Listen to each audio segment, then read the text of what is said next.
El esmalte al fuego sobre metal constituye un arte milenario, con sus raíces remontándose a la cultura micénica. A lo largo de la historia ha experimentado momentos de esplendor, siendo adoptado por diversas culturas como la celta y la romana. En el contexto bizantino del siglo X, el arte suntuario del esmalte experimentó una época significativa. Durante el periodo románico, la orfebrería esmaltada alcanzó su apogeo, dando lugar a la creación de numerosas piezas como arquetas, cruces y relicarios en monasterios que servían como centros de difusión cultural. En la época gótica en Europa, la práctica del esmalte persistió, pero fue en el Renacimiento cuando surgió la técnica de la pintura con esmalte, tema central de nuestra exposición. Esta técnica permitió la representación pictórica de temas mitológicos, religiosos e incluso retratos. Limoges se destacó como un centro importante, dando origen a familias de esmaltadores notables, como los Penicot. En el siglo XIX surgieron piezas de orfebrería de lujo y pequeño formato con escenas románticas de esmalte pintado, destacando la escuela ginebrina. En el Art Nouveau, el esmalte experimentó una revolución, siendo utilizado en diseños de alta calidad por destacados diseñadores y orfebres como los Marriera, René Lalique, Fallis, Tiffany y Fabergé. En el siglo XX, con la aparición de escuelas de artes y oficios, la Escuela Massana de Barcelona, bajo la dirección de Miquel Soldevila, se destacó en la creación de un estilo propio de esmalte pintado. En la escuela influyó en una generación de destacados esmaltadores como Andreu Vilasís, Francesc Vilasís, Joan Gironès, Morato, Montserrat Maynard, entre otros. También se destacaron los hermanos Hernández en Vigo, Melchor Gaspar y los talleres de arte grande en Madrid. Además, hay diseñadoras y talleres de importancia que utilizan el esmalte para sus creaciones, como son Patricia Regnat, de la joyería Grassi y Luz Camino en Madrid, y los joyeros Masriera en Barcelona. Hoy en día, una nueva generación de esmaltadores continúa la tradición del esmalte artístico al fuego sobre metal. Destacados artistas contemporáneos incluyen a Luis Vallés, quien dirige su taller en Madrid, Núria López Ribalta, profesora y catedrática en la Escuela de Joya de Barcelona, Antonio Olloqui, Aurora Celeiro, Isabel Feliu, María Ciudad, María Rosa Sardá, Montserrat Aguasca, Perote Armengol, Pilar Quirós, Raquel Lobelos, Rafael Arroyo, Teresa Uldemolins, entre otros. Esta exposición que presentamos es un testimonio de la riqueza técnica y expresiva del esmalte al fuego sobre metal, destacando su relevancia en el panorama artístico actual. Texto de Luis Vallés, esmaltador y comisario de la exposición.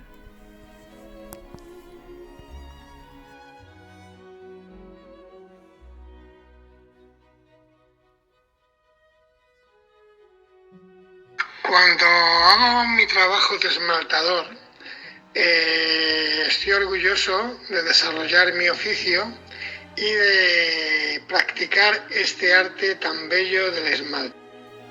Andreu Vilasís, 1934-2022. Su vida ha sido el esmalte, liberándolo de su condición casi única de técnica aplicada y convirtiéndolo en una expresión más de la creación contemporánea. Cuando estoy esmaltando, me siento en comunión con el pasado, un eslabón de una cadena infinita. Alguien hizo mis mismos gestos, usó el mismo material y sintió la misma emoción cuando una pieza se somete a la magia del fuego. Cuando estoy haciendo un esmalte, el tiempo pasa sin darme cuenta. Me relaja, me da paz. Disfruto y siento satisfacción al ir dando forma poco a poco a esa imagen nueva que tengo delante. Cuando estoy haciendo esmalte, dejo la mente en blanco para disfrutar de un trabajo que me encanta. También disfruto pensando cómo va a quedar lo que estoy haciendo.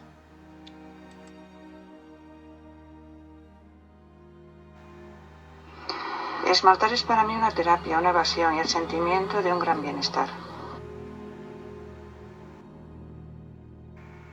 Cuando esmalto siento la conexión con la historia, con maestros de todo el mundo, con épocas pasadas. Me fascina el poder transformador del fuego, la unión de elementos de la naturaleza, la fusión de todo y mis manos dándole forma al proceso. Es un poco también la insatisfacción perpetua de conseguir texturas diferentes, colores más transparentes, líneas depuradas.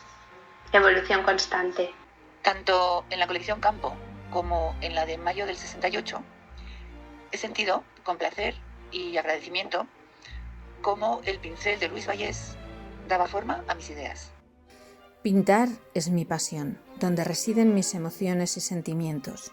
El esmalte es como todas las disciplinas artísticas, exige técnica y paciencia. Pero amo el componente sorpresa del fuego, porque cuando sale del horno, mientras se enfría, poco a poco toma la forma deseada. Cuando me pongo a esmaltar, me entra una paz inmensa y al mismo tiempo siento nerviosismo por si podré crear lo que realmente siento. Cuando me sale bien lo que yo quiero expresar, siento una gran emoción. Una obra es algo que forma parte de una misma. Para crear un esmalte necesitas conocer y dominar lo mejor posible la técnica del esmalte al fuego, ya que como cualquier oficio, el aprendizaje es fundamental. Si lo dominas, podrás expresarte mucho mejor. Es relax y disfrute, improvisar y crear, dejar volar la imaginación.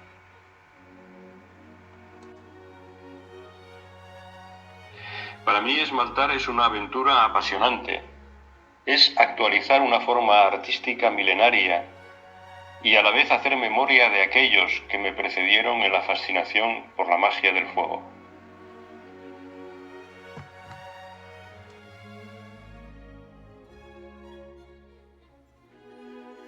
Cuando estoy esmaltando me siento feliz, inmersa en un mundo de colores en el que el tiempo parece detenerse. Cuando esmalto, siento el placer de interactuar de tú a tú con la materia y el fuego, y aprendo a cada pincelada.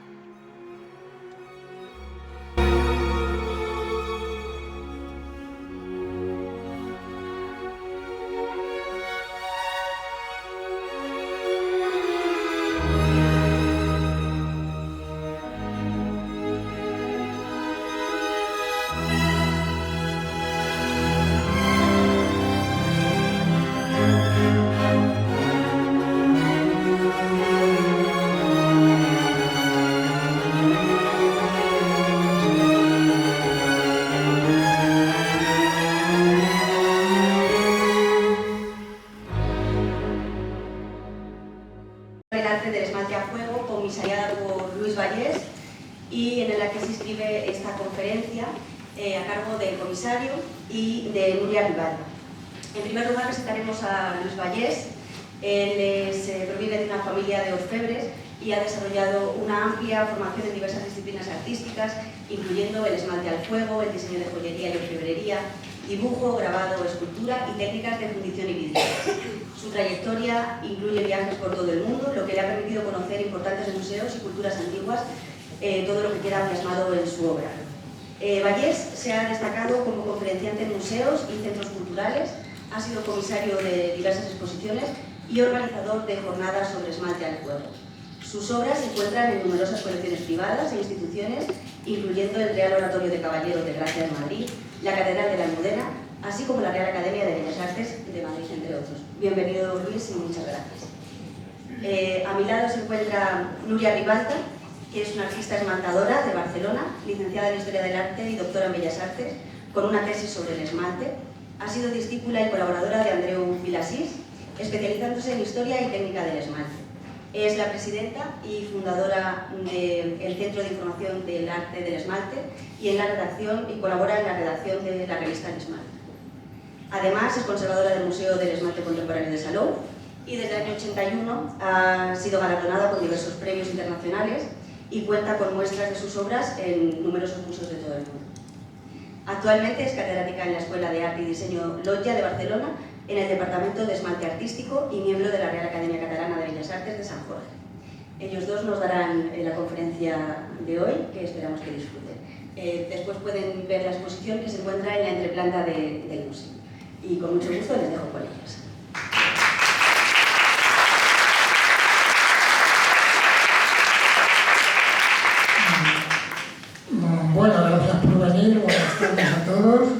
gracias a Ana, que es la conservadora del museo, nos ha dejado este espacio para hacer esta exposición que lo hemos hecho entre todos.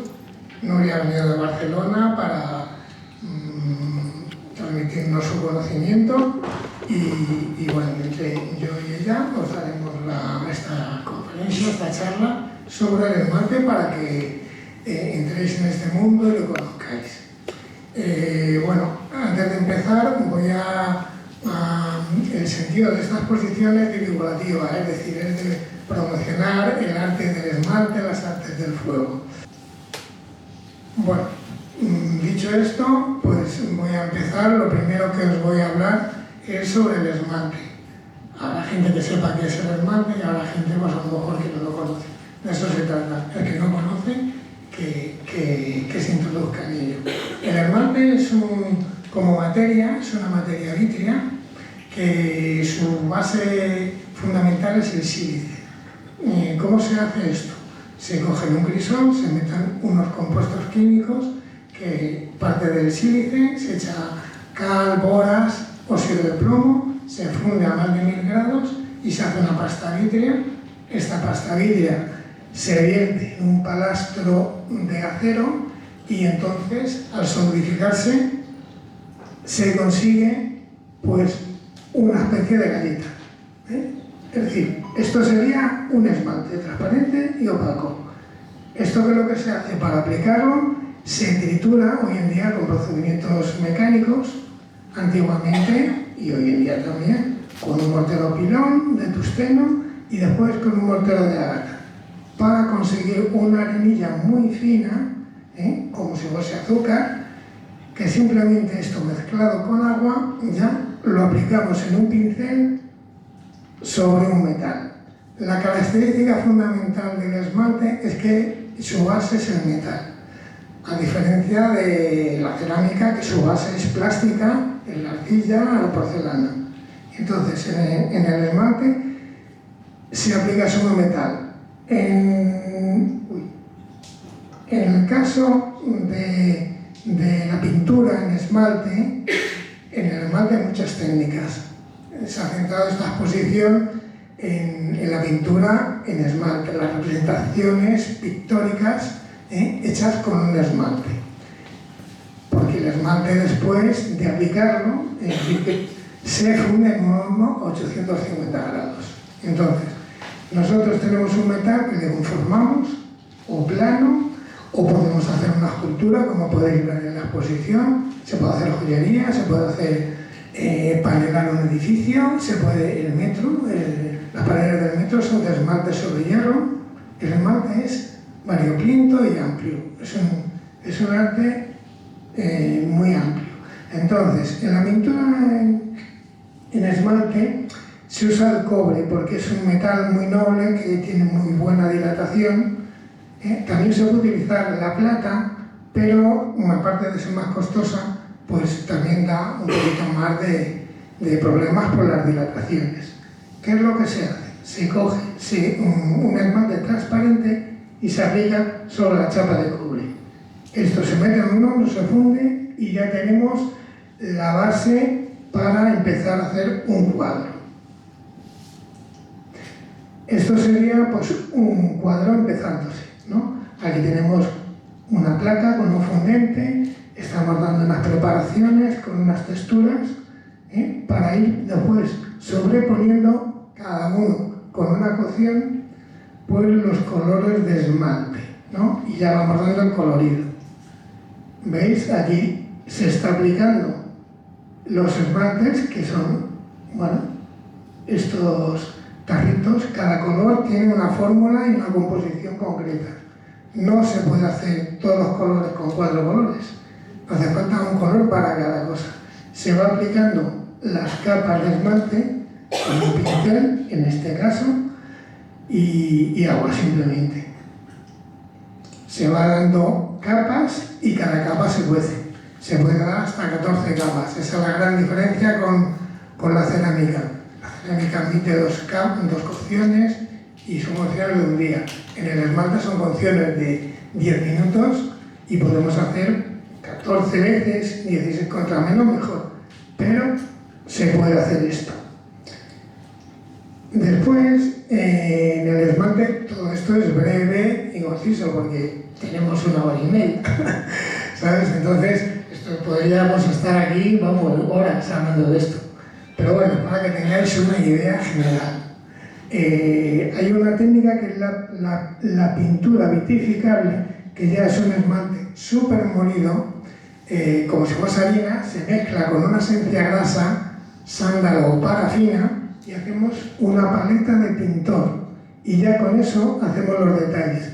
Vale para hacer las miniaturas, y vale para hacer los detalles de un cuadro, ya sea grande, pequeño, y esto también se cuece a una temperatura de 750 grados. Y así es como construiríamos pues, un cuadro en esmalte, un esmalte pictórico. Y en cada vez que hacemos esto, pues se mete al horno, ya lo veis, un horno de 150 grados, se funde. Entonces esa arenilla lo que hace es como un dique de un puerto. Son bloques de hormigón inmensos. Si los fundiésemos empezarían a pegarse ellos hasta que empezarían a ponerse más lisos, a pegarse unos a otros. Pues eso es lo que hacen los granitos del esmalte, que se funden en el horno y se adhieren al metal. Y así tiene su brillo. Todo esto en capas, y en la exposición podéis ver muchos ejemplos de distintos tipos de técnicas, pues es muy amplio. Bueno, y ahora pues va a hablar Nuria de qué es el esmalte, de dónde viene el esmalte, cuál es el origen y esmaltadores que ha habido en el pasado, y llegaremos hasta la actualidad con la gente que estás poniendo aquí, y Nuria pues nos va a hablar de ello.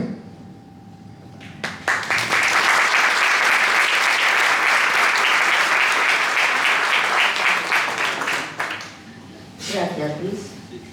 Buenas tardes. Primero, dar las gracias a Luis por la iniciativa de hacer esta exposición y esta conferencia y todos estos actos alrededor del arte del esmalte, y desde luego al Museo de Artes y Tradiciones Populares por acogernos y por dar voz al arte del esmalte, que muchas veces es complicado. Al ser minoritario, pues no es una de las cosas más conocidas dentro del mundo del arte, y cualquier actividad hay que agradecerla. Como ha dicho Luis, tenemos poco tiempo, de modo que ahora empezaré a explicarles, pero de una forma muy rápida, dar unas pinceladas sobre lo que es el origen del esmalte y unas pequeñas muestras en las diferentes etapas importantes por las que ha pasado, para que veáis que no se trata de algo reciente, sino que nos vamos a la noche de los tiempos, desde la época de Egipto, que no hablaremos exactamente de esmalte en esa época, sino de protoesmalte, pero a partir de Mesopotamia y Egipto siempre se ha esmaltado.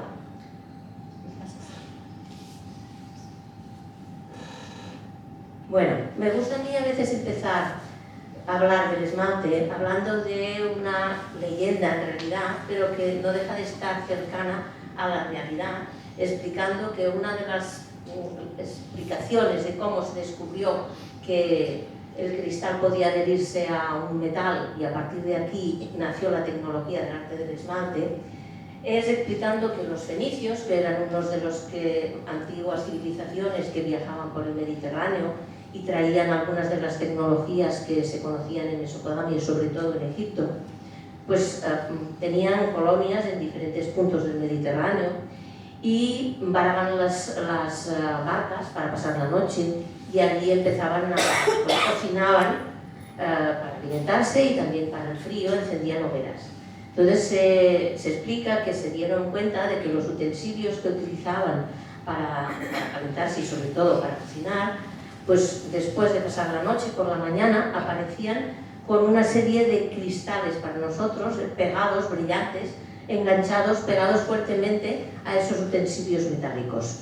Eso es la arena de la playa, que es el sílice del que ha hablado, Luis, que con el calor había fundido y se había adherido a los metales que habían estado utilizando, ¿no? Entonces esta especie de leyenda, porque no podemos tener seguridad, así lo explicaba un poco Plinio el Viejo, sirve para que nos hagamos un poco la idea de que realmente, de una forma poética, es una forma de explicar cómo el hombre se dio cuenta de que a partir de aquí podía empezar a buscar y a perfeccionar estas tecnologías, y llegamos a una técnica tan rica como es esta del esmalte al fuego sobre metal. Al lado he puesto unas imágenes de un tesoro del Carambolo que está en el sur de España, que es una de las piezas fenicias que se han encontrado en algunas tumbas, en las cuales hay muy pocos restos, pero hay ya algunos pequeños restos de esmalte. A lo largo de todo el Mediterráneo se han encontrado vestigios ya de piezas de orfebrería en las que podemos hablar exactamente de esmalte. Quizás el más conocido por espectacular son este conjunto de 6 anillos que se encontraron en la isla de Chipre y que es en una tumba de una necrópolis que se llama Cúclia y que pertenecen al XVI siglo antes de Cristo, con una técnica que actualmente todavía utilizamos que se llama el alveolado, y en la que podemos ver unos hilos que conforman unas formas, en este caso como medio florales y geométricas, que están rellenas, todos los alveolos que conforman, están rellenados con esta masa vítrea, que en este caso tiene pocos colores, estamos hablando de unos inicios, y que aquí tienen un cierto deterioro, desde luego, pero que ya fueron hechos con el mismo sistema que utilizamos nosotros de fundir el esmalte sobre una pieza de metal, en este caso oro.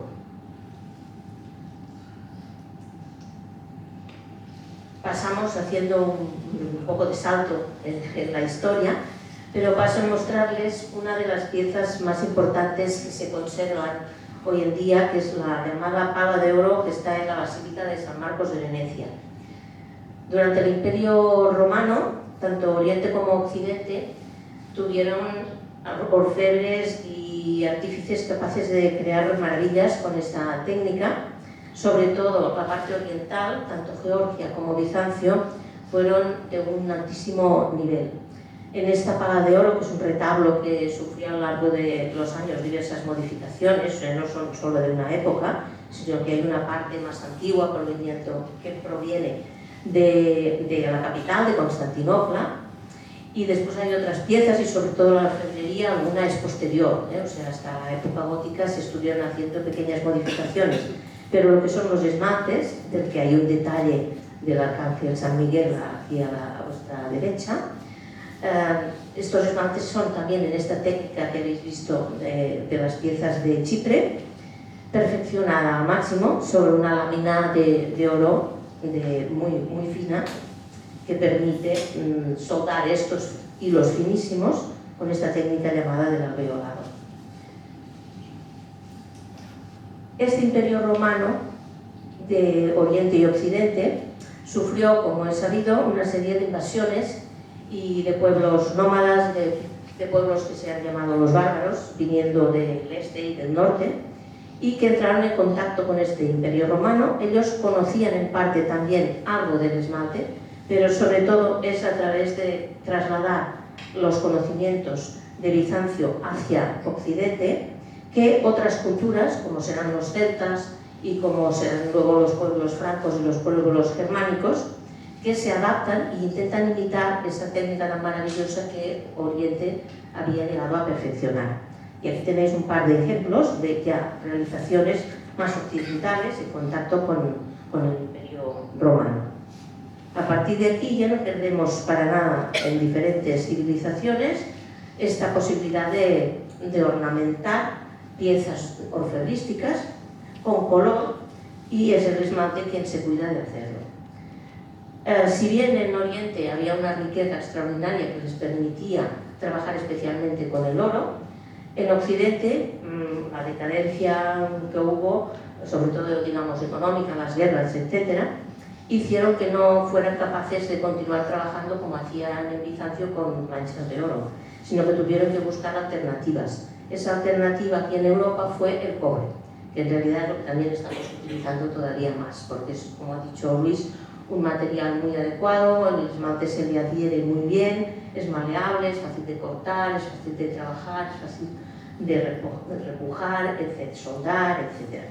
Entonces hubo un periodo de gran esplendor en Europa que protagonizó el centro de lo que es hoy día Francia. Concretamente la ciudad de Limoges, que está justo en el centro geográfico de Francia, fue un núcleo creador de grandes colecciones y grandes cantidades de piezas, casi de una forma, digamos, casi comercial, ¿eh? Crearon una especie de lo que hoy entenderíamos como industria, haciendo sobre todo objetos orfebres que eran de tipo religioso y sobre todo arquetas para el comercio de las reliquias, que se convirtió en eso, en una especie de comercio, el proteger una serie de reliquias, verdaderas o falsas en muchos casos, y estas arquetas, como la que se ve aquí, a la izquierda, o por ejemplo las cruces, como es este caso, circularon por toda Europa, pero fabricadas en ese centro de Francia.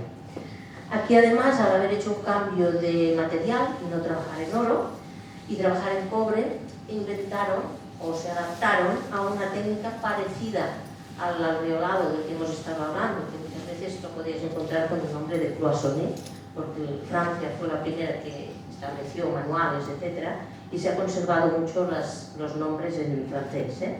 Pero bueno, yo intento utilizar nuestros idiomas, ¿eh? Entonces en castellano sería alveolado. Y la técnica que adaptaron era la que en francés se llama champlevé y en castellano sería campeado. Se trata de una imitación de lo que hacían en Oriente, pero en vez de utilizar unos hilos de oro que iban soldados a la plancha con unas finas líneas, lo que hicieron fue aprender a rebajar el cobre, que puede ser de más décimas, más grueso, y con buriles trabajaban rebajando ese cobre y creando también unos alveolos parecidos a los que se crean con el cloisonné, con el alveolado.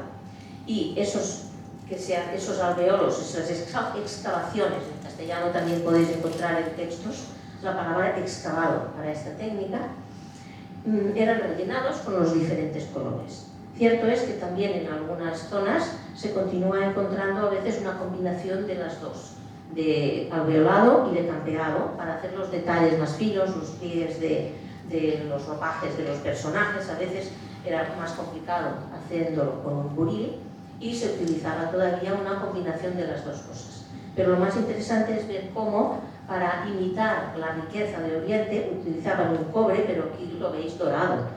Y se trata de eso, de ser un cobre que luego recibía una especie de baño que le daba el aspecto dorado. O sea, que en el campeado hay unas zonas que no se esmaltan, sino que quedan en el metal. Entonces, estas zonas vistas de metal son las que recibían este dorado, que aparentemente parece que estemos trabajando en oro sin serlo. Era un dorado que se hacía con una técnica que hoy día sea más que perdido, se ha prohibido por la toxicidad, que era un sistema de dorado al mercurio, que era muy, muy tóxico. Aquí en España nos quedan algunos de los retablos más interesantes, porque en Francia existían, pero se han perdido la mayoría. Pero justamente en Navarra, en San Miguel de Agalá, se conserva este magnífico retablo, que si tenéis ocasión de visitarlo os lo recomiendo, que sufrió un robo espectacular, pero se pudieron recuperar casi todas sus piezas, y que vuelve a estar expuesto ahora in situ, porque se tuvo que trasladar al Museo de Pamplona, pero ahora vuelve a estar allí expuesto, y que es un ejemplo, parece ser, de piezas realizadas a través de algunos esmaltadores y orfebres venidos desde Limoges a Pamplona a trabajar para la catedral, o bien una colaboración con materiales que seguramente venían de Francia y orfebres y manos de Pamplona, de la zona norte española. También en Burgos tenemos en Santo Domingo de Silos este magnífico, lo llaman retablo, pero en realidad es un costado de un sepulcro del santo, de Santo Domingo. Y aquí es una de las piezas que se sabe que es autóctona, que la técnica de Limoges se desplazó por diferentes lugares de Europa y nos llegó también a la península a través del Camino de Santiago. Y aquí, si viéramos detalle, veríamos cómo hay una combinación del alveolado y del campeado, de las dos técnicas. Es una pieza de gran valor también, y que además se sabe que fue realizada en el propio monasterio de Santo Domingo de Silos, donde hasta hoy en día ha existido taller de esmalte. Y pasando ya más a Centro Europa, podemos ver este ejemplo, que es el altar de Nicolás de Verdun. Se conoce el autor, hasta ahora yo no he citado ningún autor porque se desconocían. Se habla de talleres, se conoce un poco distintos talleres por los tipos de colores y esmaltes utilizados, pero no se firmaban las piezas en estas épocas. Y aquí, a partir de la época de transición, digamos, hacia el gótico, podemos encontrar algunos orfebres que además eran esmaltadores o trabajaban en equipo con especialistas del esmalte, donde ya empieza a haber nombres conocidos, como Nicolás de Verdun. Esto, Klosterneuburg, seguro que lo pronuncio mal, está situado muy cerca de Viena, en Austria. Y aunque aquí parezca un retablo de altar, en realidad no lo era, era un costado de subida de escalera a un púlpito. Hubo un incendio muy importante en la abadía de Klosterneuburg y se destruyó en parte, pero el esmalte resistió, el fuego es lo suyo. Por suerte, sí que se destruyó en parte y entonces se volvió a recomponer en esta forma de político, de tríptico, de retablo que además es plegable y puede admirarse todavía. Es una pieza muy importante porque es un campeado, como el que hemos estado hablando hasta ahora, pero en el detalle que he puesto al lado podéis ver que es un poco diferente. Los que conozcáis un poco la técnica os daréis cuenta de que los alveolos, las piscinas que rellenábamos con esmalte hasta ahora, tienen un aspecto diferente. Hay como una especie de difuminados, hay unas líneas donde se meten esos colores de esmalte azul, etc. Y nos estamos acercando a una innovación que será en la época siguiente, que sería la época gótica. En la época gótica tenemos una nueva técnica. Esa nueva técnica se va a llamar baja talla. En esta época del gótico tenemos otro cambio importante, y es que si hasta ahora hemos hablado durante varios siglos, estamos hablando del siglo XII y XIII, incluso principios del XIV, podemos encontrar cobre con este sistema que habíamos hablado del campeado. Y ahora vamos a pasar a ver muchas obras realizadas en plata. En plata, con muchos problemas técnicos, porque como sabéis, y lo ha comentado Luis, la plata es muy bonita y se puede trabajar con colores transparentes, que esta es otra de las innovaciones, pero da muchos problemas. Entonces, desgraciadamente, muchas de las obras realizadas en plata en la época del gótico, siglos XIV y incluso XV, se han perdido, o si no se han perdido, no están en su perfecto estado. ¿Por qué? Porque las dilataciones y contracciones de la plata son muchas. Estas piezas eran piezas que se usaban, no estaban siempre quietas en un museo o en una vitrina, sino que se usaban en la iglesia, en procesiones, etc. Y además sufrían grandes cambios de temperatura, porque en una iglesia en estas épocas pues el frío y las humedades, etc., actuaban mucho. La oxidación de la plata también es muy rápida. Entonces hay una serie de factores, como las grietas que pueden sufrir porque el esmalte no deja ser un cristal, pues todos estos factores hacen que entre la oxidación, los cambios de temperatura, la utilización con algún golpe brusco, etcétera, y los siglos que han ido pasando, hace que se desprenda con una cierta facilidad el esmalte que recubre la plata.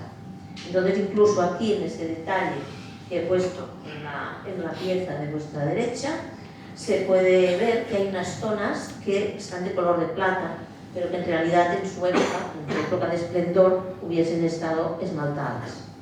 Y la principal novedad que encontramos en este momento, y que por eso se empezó a utilizar otro metal, porque si no tampoco tendría mucho sentido, es que aparece un cambio dentro del material de esmalte. No hemos tenido tiempo de explicarlo todo, pero existen los esmaltes opacos y esmaltes transparentes, y más, pero bueno. Los esmaltes opacos son cristales que no dejan pasar la luz, y los esmaltes transparentes son los que dejan pasar la luz.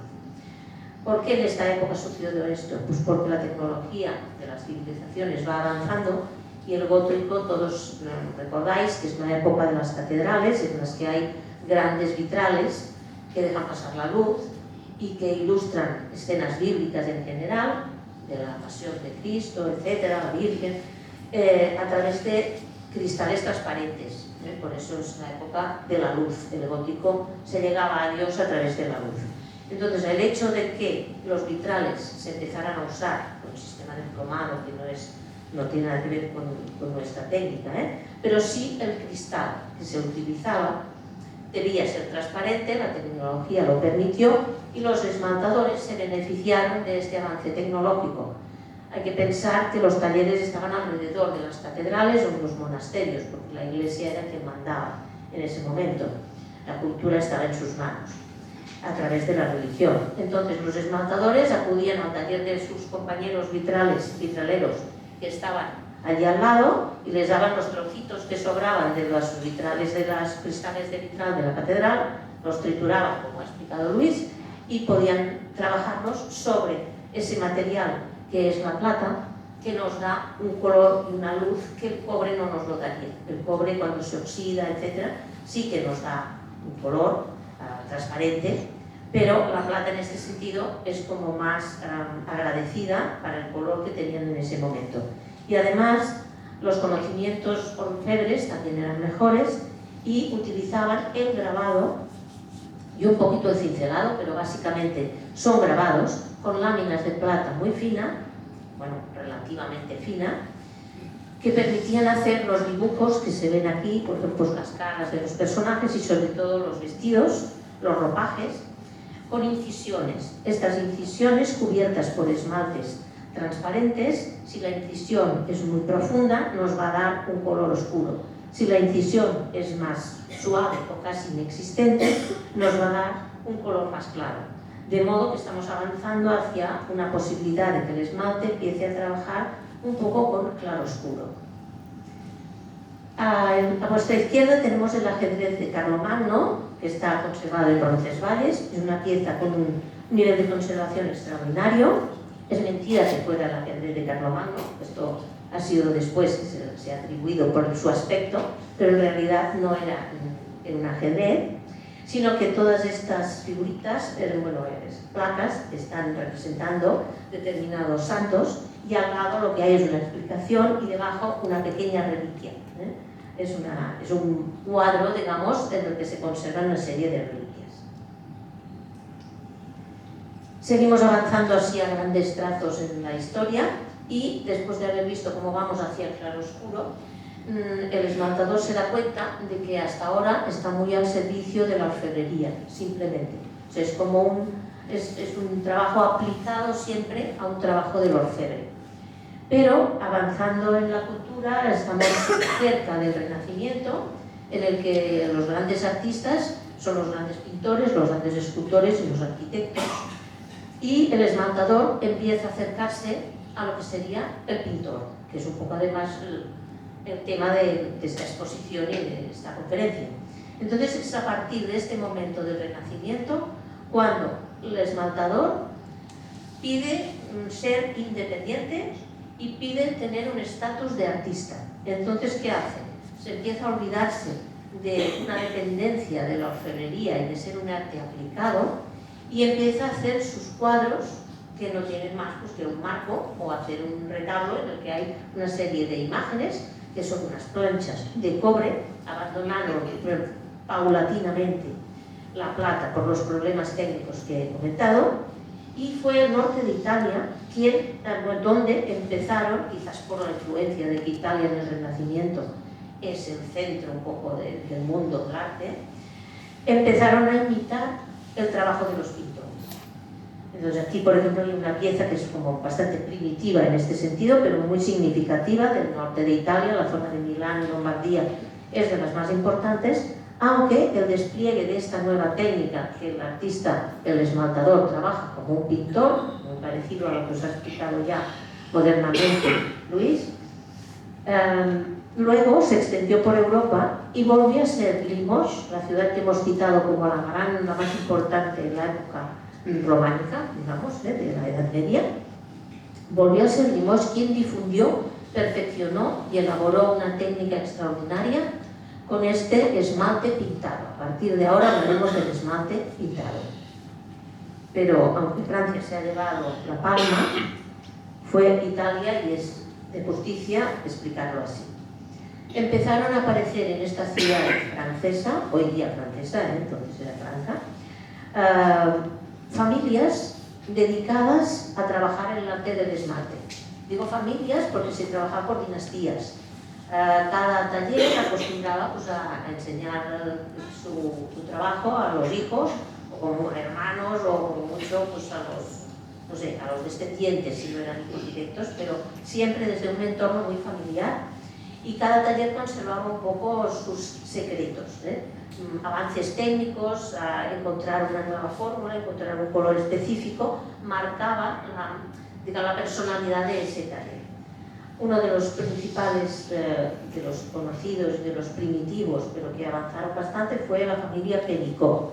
Nardon Pénicaud fue uno de los principales y, como veis, empieza pues, a trabajar los tejidos de los ropajes, etcétera, pues con diferentes colores parecidos a los que se han visto en el gótico, y observamos que lo más interesante o novedoso es cómo eran capaces, ya empezaban a modelar lo que era la parte visible del cuerpo humano, o sea, las caras, las manos, o las piezas más religiosas, por ejemplo, el cuerpo de Cristo, etcétera.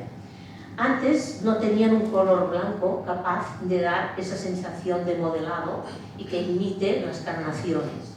En lo que hemos visto antes en la baja talla, lo dejaban de color plata, que era lo más parecido que tenían al cuerpo humano, digamos. A partir de aquí sí que crean unos blancos capaces de dar esta sensación de carnación, aunque todo es como muy blanco. Diferentes, ya os digo, diferentes talleres van avanzando, van perfeccionando. Primero no acostumbran a hacer dibujos propios, sino que se basan en grabados que les llegaban de los grandes pintores del momento. Rafael, Miguel Ángel, los italianos, Leonardo da Vinci, principalmente. Esto llegaba a través de grabados, porque al principio además era en blanco y negro, no existía todavía el grabado en color. Se transmitían a través de Europa de esta manera, y ellos imitaban y ponían y copiando grabados o imitando, intentando interpretar las obras de los grandes artistas del Renacimiento. Y él empezó a hacer sus propios dibujos y hacer sus propios modelos o cartones a color y pasarlos a esmalte. Este personaje tuvo una gran importancia y llegó a ser el esmaltador del rey. Se conservan muchas de sus obras, aparte de museos de toda Europa, en el Louvre y en diferentes museos podéis encontrar, pero sobre todo existe un museo en Francia, que es un castillo que se llama el Château de Écouen, donde hay una gran cantidad de esmaltes y hay un gabinete de esmaltes que ya era el gabinete del rey Francisco I de Francia. Era un enamorado del esmalte y le encargó, digamos, una habitación, la llenó de diferentes tipos de esmaltes, y especialmente este esmaltador, Leonard Limousin, que era un gran dibujante, fue también un gran retratista. Este retratista tuvo la capacidad de hacer pues, una serie de retratos de personajes de la nobleza y hizo que elevara el respeto que se tenía por los esmaltadores, igual que el que se puede tener para los artistas. Unos ejemplos así rápidos de cómo se presentaban a veces el mismo Raymond, que hacían estos retablos en que sí que se montaba todo por un conjunto de piezas, pero cada pieza tiene su independencia, no es más pues, que un cuadro. Lo que pasa es que se montaba en forma de retablo. Un tema muy recurrente era la Pasión de Cristo.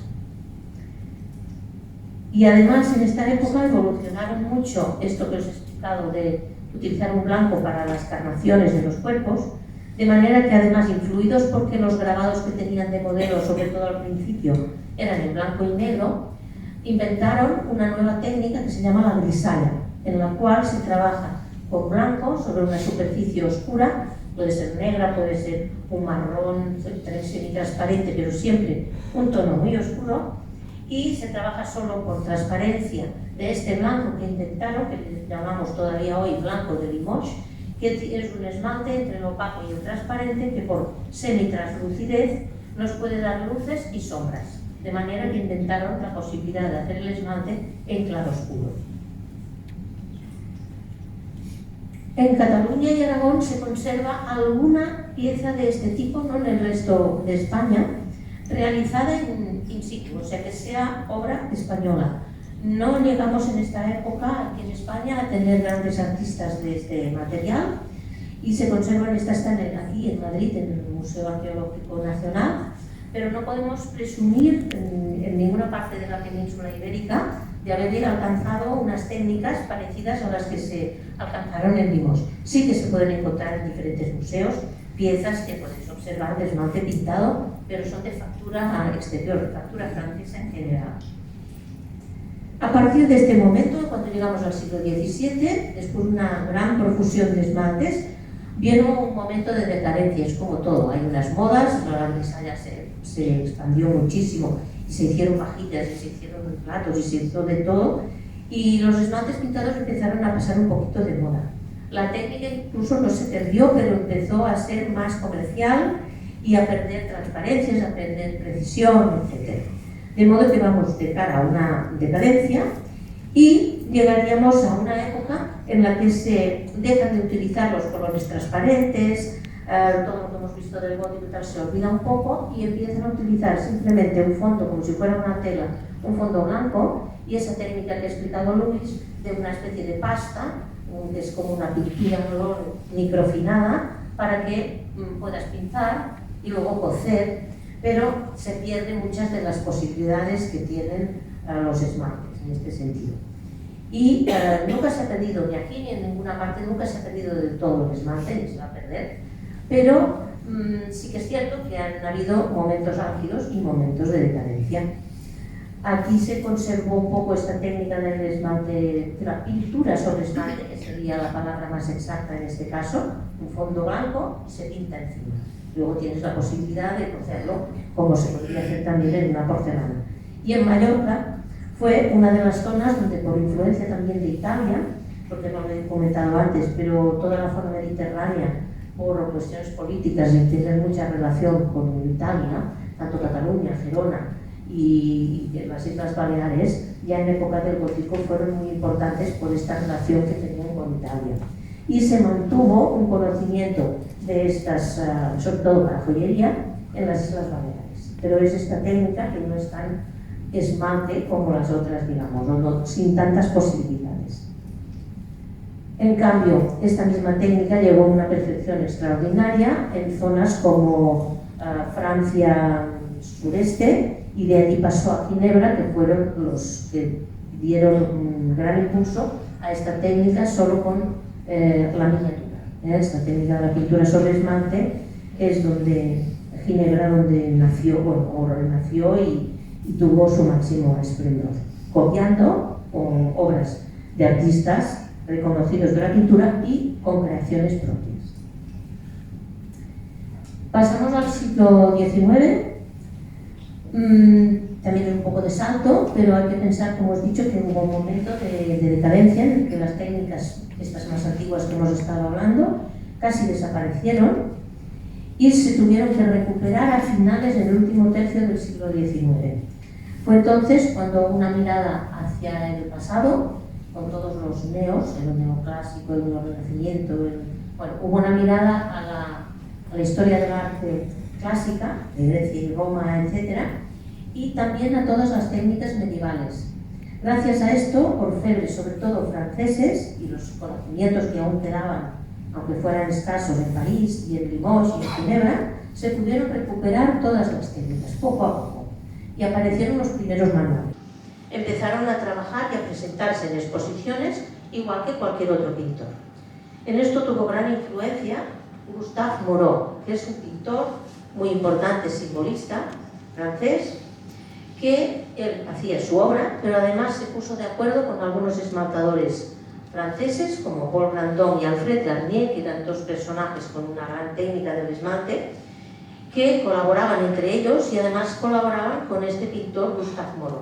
Entonces, Gustave Moreau, aparte de su obra propia, empezaba a hacer cartones, o sea, dibujos preparatorios pensados para ser esmaltados. De manera que él no era esmaltador, sabía que los demás conocían la técnica muy a fondo y les preparaba una serie de dibujos o pinturas que luego reproducían o creaban los esmaltadores directamente.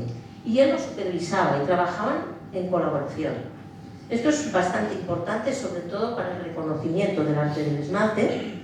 Paul Grandon, por ejemplo, aparte de colaborar con Gustave Moreau, como en el caso anterior, la pieza que habéis visto, había la pintura y había el esmalte. Este, por ejemplo, ya es un dibujo propio de Paul Grandon. Una pieza de unas medidas, no como un DIN A4, digamos. Y en colaboración tenéis aquí otros ejemplos de Paul Grandon y Alfred Garnier, en los que, como podéis ver, se llega a una perfección y a un conocimiento técnico equiparable al que tenemos hoy en día y con una perfección extraordinaria. Y así llegamos a primeros del siglo XX. Además, empiezan a aparecer esmaltadoras, que seguramente existían antes, pero como siempre las mujeres no habían sido reconocidas, y hay muy pocos nombres. En la época románica no se conocen, y en la época que hemos visto del Renacimiento, en Limoges, sí que hay un par de nombres femeninos dentro de estas familias que sí fueron reconocidas, pero muy pocas. En el siglo XIX empieza a haber algunas más, como Marie Coussoyer, con esta grisalla extraordinaria. Todo esto es paralelo a la parte de esmalte aplicado a la orfebrería, que no la vamos a explicar porque no es el centro de esta conferencia y necesitamos otro día y otra conferencia. Pero sí que me ha interesado poner estas imágenes porque no hay que pensar que se haya olvidado la parte de joyería y aplicación del esmalte a la orfebrería. Todo lo contrario, esta siempre supervivió.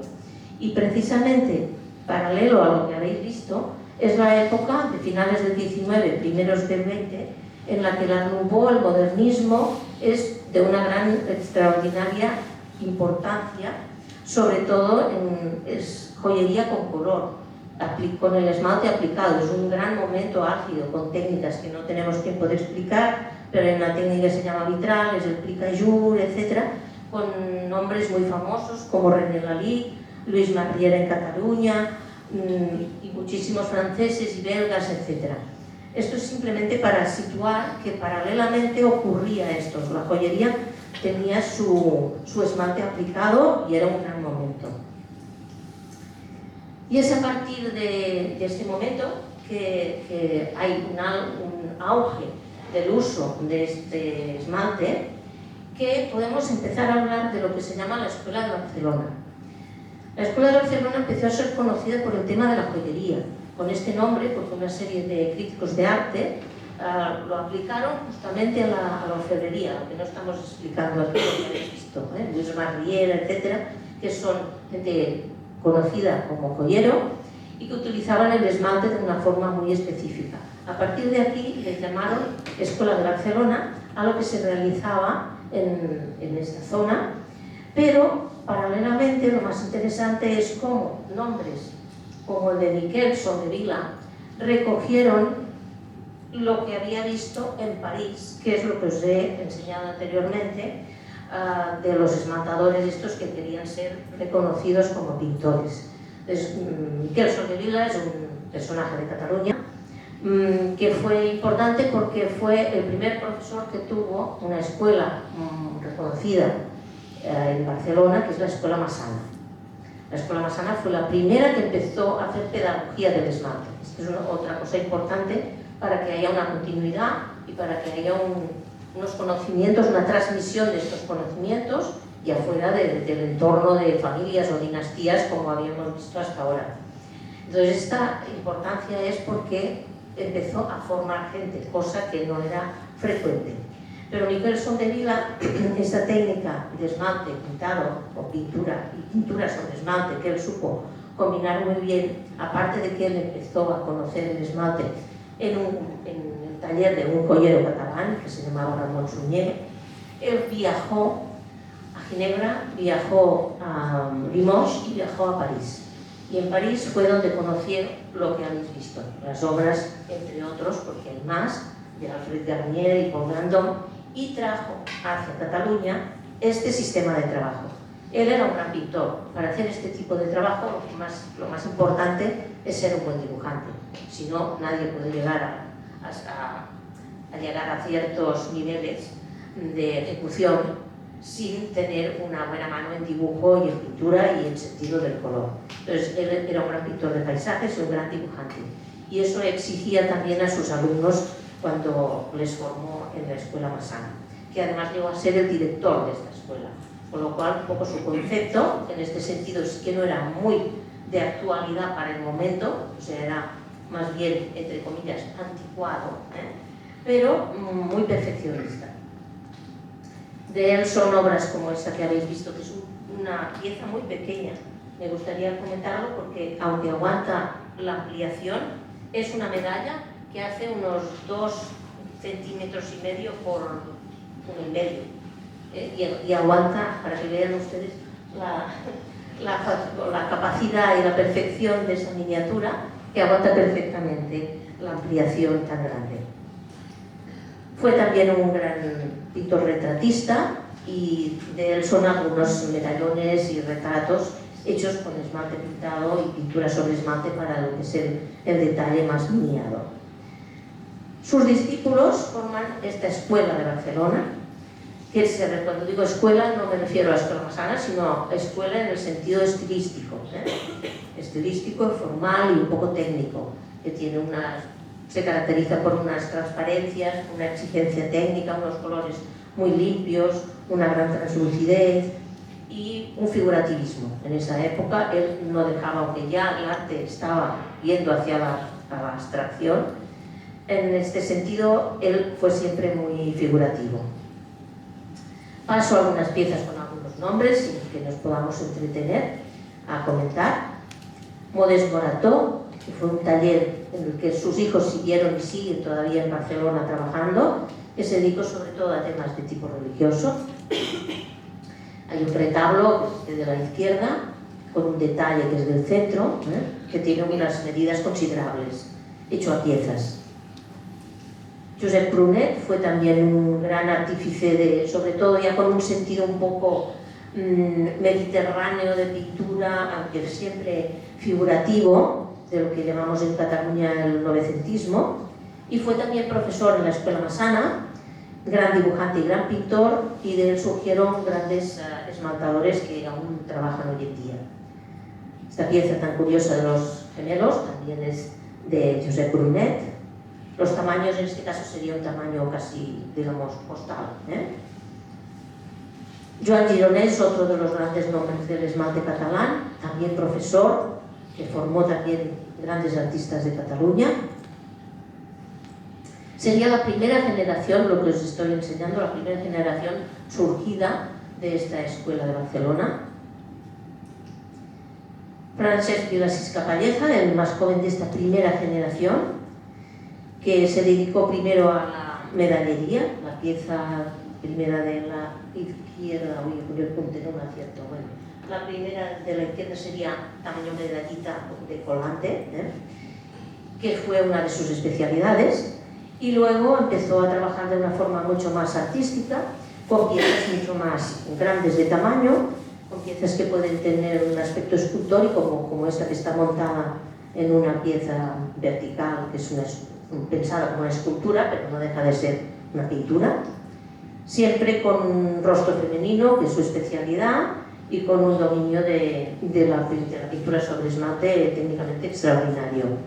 Y a veces para hacer el esmalte, digamos, subirlo de tamaño, hacerlo un poco más grande, como ya también habían hecho algunos otros en Cataluña, es montarlo sobre un fondo de tabla pintada en la cual se continúa trabajando el esmalte con un fondo pictórico, pero hecho a óleo, en acrílico, etc. También gran dibujante. Este sería otro ejemplo típico de estas piezas de Vilasís Capalleja, que es el más joven de esta primera generación, no el más renovador, pero sí uno que se ha prodigado muchísimo y que consiguió exponer en galerías y exposiciones internacionales. Montserrat Maynard, aquí empieza una segunda generación. Digamos que por edad es también parecida a los anteriores, pero sí que fue una persona que desde el principio, esta esmaltadora, quiso renovar y empezar a trabajar el esmalte de una forma mucho más actual para su época. Y técnicamente también hizo un cambio estilístico, hizo una combinación de trabajos algunos más encargo y de tipo religioso, con obras personales de temática mucho más variada y más actualizada estilísticamente. Es muy conocida porque es la autora del frontal de altar de Montserrat, de la Basílica de Montserrat, del cual hay un detalle aquí a la derecha, hecho a piezas. Se nota que está hecho a piezas, es por problema a veces de trabajar con un gran formato y de un norma muy grande, no es siempre fácil. Y aquí es una pieza un poquito más personal, con temáticas totalmente profanas, y se prodigó bastante también dentro del mundo de la joyería, pero con cuadros y con exposiciones en diferentes galerías de Barcelona. Sobre todo si miramos la pieza de la derecha, que es ya una pieza de una temática como ya no casi abstracta y con un sistema muy pictórico más alejado de las enseñanzas de Soldevila. Digamos, los demás se mantuvieron en esa exigencia técnica y formal que Soldevila les exigía, y otros querían escapar un poco de este mundo porque veían lo que se hacía de fuera y había que avanzar estilísticamente. En este sentido de avanzar y de pioneros, de romper con el figurativismo y llevar a la pintura abstracta y a la textura y al arte moderno para la época, hay que citar algunos nombres, algunos poco conocidos, sobre todo por la parte más de investigación, pero pienso que es de las más interesantes, como sería Consol Mascareñas. Consol Mascareñas tuvo un taller muy importante que se dedicaba al tema religioso y que trabajó la medallería y que hizo unas cosas con una perfección extraordinaria, pero que su obra personal iba por otros senderos. Y hizo piezas interesantísimas con unos temas de investigación e incorporación de materiales ajenos al esmalte que nos dan piezas y texturas muy interesantes, aunque en su época no tuvo éxito, o sea, lo cito como pionera, pero no porque fuese precisamente reconocida en su momento, ha sido reconocida posteriormente. Estas también son unas piezas que ella llamaba atómicas, porque lo que hacía era darles un exceso de fuego a las piezas para que la materia nos ofrezca oportunidades y sorpresas a veces y saberlas utilizar y componer. Igualmente, dentro de esta segunda generación, quiero citar el nombre de Andreu Vilasís, que fue mi profesor y que fue el fundador del taller de esmalte en la segunda escuela importante que tenemos en Barcelona, que es la Escuela Llotja, donde estoy yo impartiendo ahora clases, pero todos, bueno, los más jóvenes, casi todos hemos sido alumnos suyos. Y lo que voy a enseñaros primero es lo que estáis menos acostumbrados, cuando conocéis su obra, que es muy reconocida, seguramente no conocéis este tipo de piezas, pero fueron las piezas por las que se interesó en un primer momento, que fue intentar llevar el esmalte al arte abstracto y al cubismo y a lo que se estaba haciendo en esos momentos. Pero en el momento también nadie le dijo que eso era lo interesante, sino que la gente prefería la parte más, entre comillas, comercial, más amable, más figurativa. Pero hoy en día vemos como esta parte de obra que nunca abandonó y que siempre combinó, fue un momento de pionero y de abrir puertas que en otros países quedaron abiertas y aquí no tanto. Entonces estas piezas abstractas son de los años 60. Para ser de los años 60 es absolutamente insólito para el arte del esmalte. También en España para la pintura no estábamos en el mismo punto que estaba, porque estábamos en pleno franquismo y no estábamos abiertos a Europa, pero ya llegaban cosas desde París, etc. Incluso los pintores tampoco estaban a la altura de lo que se hacía en Europa, pero los que tenían más interés por avanzar, pues les llegaban cosas y así trabajaban. Entonces son piezas que pienso que hay que reivindicar. Y aquí tenéis unas cuantas piezas más características de lo que él expuso y se hizo más popular, etcétera, que es una figuración un poquito más estilizada que lo que hemos visto anteriormente y sobre todo utilizando una renovación de la técnica de la grisalla que antes hemos comentado, utilizando unos materiales específicos, concretamente el ópalo, que no tenemos tiempo de explicar aquí, pero fue una innovación técnica que se le reconoce y que hemos continuado enseñando en cursos y en la Escuela Llotja y otras escuelas y seguro que la de aquí de Madrid también lo están haciendo, o sea que ha tenido una continuidad que es lo más interesante. Un detalle de una de las piezas de Andreu Vilasís, con esta grisalla de ópalo y unos detalles, muy poco, pero con unos detalles de pintura sobre esmalte. Lo mismo tenemos aquí. Bueno, las tenéis en la exposición, tenéis muestra, creo que lo mejor es verla en directo, ¿no?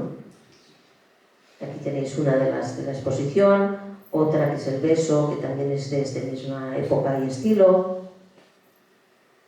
Y sus esmaltes aplicados a orfebrería, aunque en este caso la orfebrería es solo un bisel de oro, pero se trata de un medallón también de unos, bueno, bastante grande, unos 5 o 6 centímetros de ancho, para que os situéis un poco, las piezas. Las otras son piezas mayores, son cuadros de algunos de 40 por 40, otros de 20 por 20. Esto es un medallón, también la miniatura, medallón muy pequeñito, de 2 por 2 o 3 por 3 creo. Y pasamos a un nombre importante también, Pascual Fort, que forma parte también de los disidentes, de esta segunda generación renovadora del esmalte en Cataluña, que se dedicó sobre todo a hacer grandes murales. Estas concretamente son piezas que algunas dos o una de ellas está en el Museo de Saló, y que son piezas que hacen 70 por 70, una sola pieza, no estamos hablando de hecho a piezas, un mural hecho a piezas, sino que es una pieza entera. Él se fabricó un horno muy grande, se lo fabricó él, un horno a gas, y trabajaba con estos grandes tamaños. Fue reconocido también en Estados Unidos, donde viajó y donde vio que se podía trabajar también sobre acero y que allí se hacían grandes murales que ocupaban estaciones de metro, aeropuertos, etc. Y de ahí vino con esa idea de trabajar con texturas y con grandes dimensiones.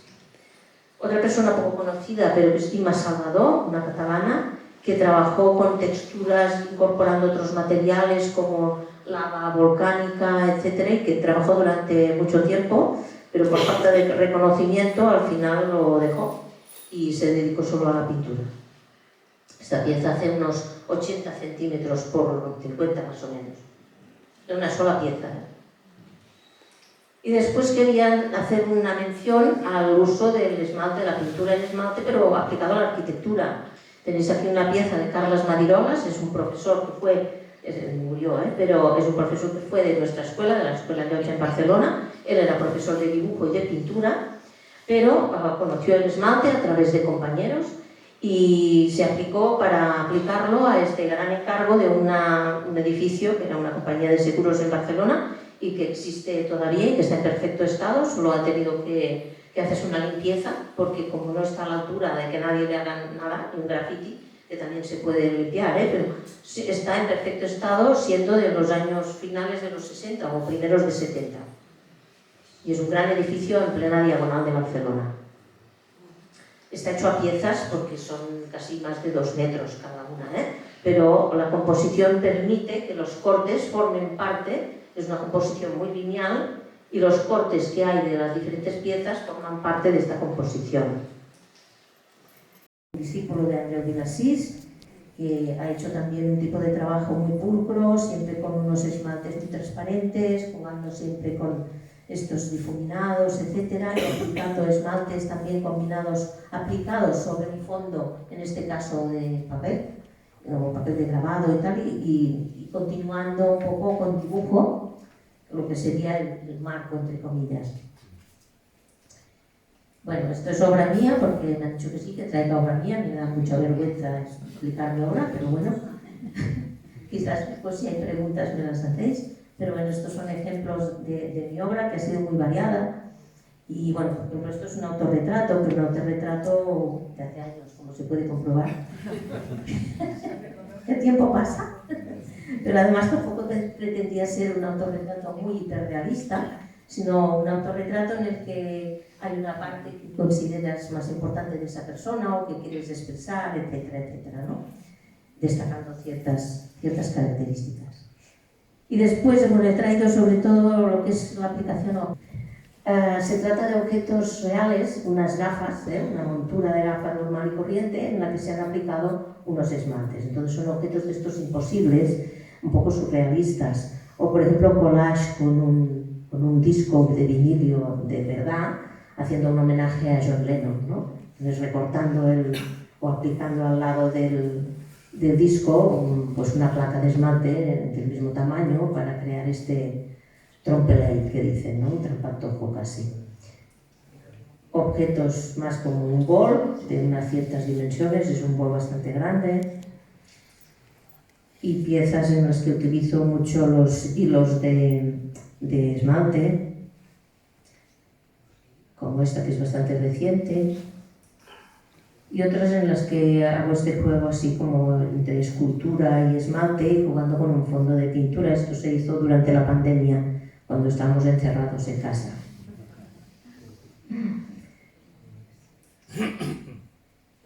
Bueno, y ahora paso a mis compañeros que tenéis aquí en la sala, además, que pienso que lo mejor es verlo al natural, pero cito a Isabel Feliu, que estuvo aquí en la inauguración y que ella se formó en la Escuela Massana, sería una alumna de Joan Gironès, que lo hemos citado antes, y que trabaja la figuración, pero de una forma como muy libre, recortando, y trabaja en diferentes niveles, cosa que también es interesante, hacer diferentes placas para jugar no solo con un solo plano.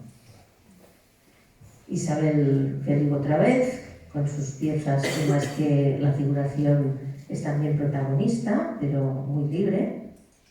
Teresa Udemolins, que ha combinado unos trabajos de encargo más de taller, como esta pieza que era como un relicario para una iglesia.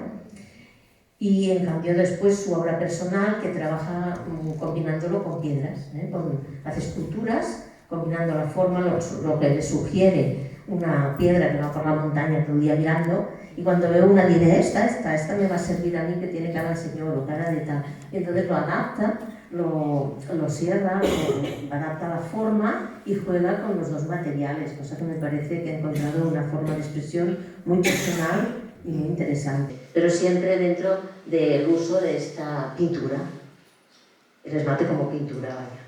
María Rosa Sardá fue también formada en la Massana y siempre ha utilizado el pequeño tamaño, ella sí, cuando lo hace grande lo utiliza también cuando lo monta sobre un fondo pictórico, pero sobre todo es en pequeñas piezas en las que utiliza estas miniaturas y incorpora algunos materiales como granalla de plata, etcétera, para dar relieve.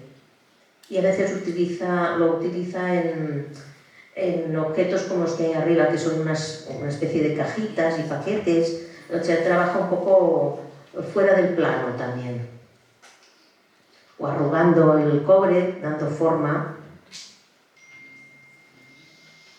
Y a continuación tenemos Rafael Arroyo, que aunque él es de Asturias, se formó como esmaltador en Cataluña, estuvo con nosotros en la Escuela Llotja y también en el taller de Consol Mascareñas, aquella señora que hemos explicado de las atómicas. Pues él se formó en aquel taller y luego vino a formarse, a graduarse en nuestra Escuela Llotja, y poco a poco, aparte de su trabajo de taller y de aplicación a la joyería, ha trabajado para los mejores joyeros de Barcelona, pero hace su obra personal con estos personajes que me parecen maravillosos, surrealistas, divertidísimos y expresivos, y utilizan además material de reciclaje. Él ahora se ha especializado en utilizar piezas de reciclaje, que a veces son bombillas o está una brocha. Y hace insectos, animalitos, animales fantásticos, que los bautiza con unos nombres poéticos que me parecen maravillosos. Y son piezas de forma que las cose con hilos de cobre normalmente.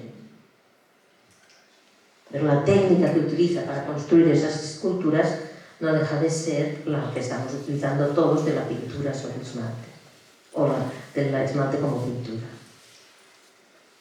Montserrat Aguasca, que la tenemos aquí presente, la tendría que comentar ella su obra.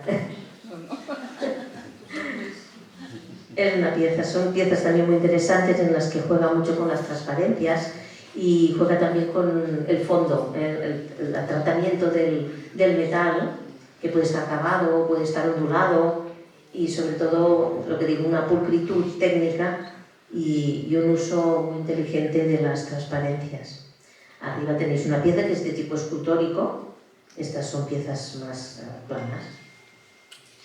Y por último, dentro de las últimas generaciones de Cataluña, pues estarían mis alumnos, que por aquí hay algunos allí al fondo escondiditos, pero además hay algunos que ya se están situando, como Mercedes Almagro, que tiene una página web muy interesante que se llama Enamel Workshop y que está dando cursos online y está haciendo cursos para Estados Unidos, etcétera, y que además se ha dedicado pues esto, a promocionar el esmalte desde las redes sociales, incluso a la pedagogía desde el mundo de la red social, cosa que es también interesante porque parece que vamos por ahí, y aunque no se puede prescindir de la realidad en el caso del esmalte, de la práctica, sí que es interesante que a través de las redes, que es donde los jóvenes están todo el día, pues tengamos el esmalte también ahí.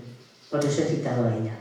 Y ahora, por último, y de una forma muy rápida, yo os quiero comentar o mostrar algunas piezas que no son de esmaltadores españoles ni catalanes, son de gente de Europa, concretamente desde Inglaterra, y lo quiero citar por el hecho de que han dado un paso adelante y sobre todo porque esta idea del esmalte como pintura es importante, considerar el esmalte como un procedimiento pictórico. Este caso de Angeline Long, que si os fijáis el de la derecha parece perfectamente un dibujo al pastel y en realidad es un esmalte, o el otro que está hecho que parece, no sabes exactamente si son piezas o si es un arrugado, unas texturas que están exactamente al mismo nivel que muchos de los pintores actuales que utilizan todo tipo de material en el collage. ¿Y por qué para los esmaltadores no está permitido? O sea, esto es una reivindicación un poco de que las galerías, sobre todo galerías de arte de todo el mundo, no solo de aquí, de todo el mundo, cuando oyen hablar de esmalte dicen, no, nosotros no nos ocupamos de esto.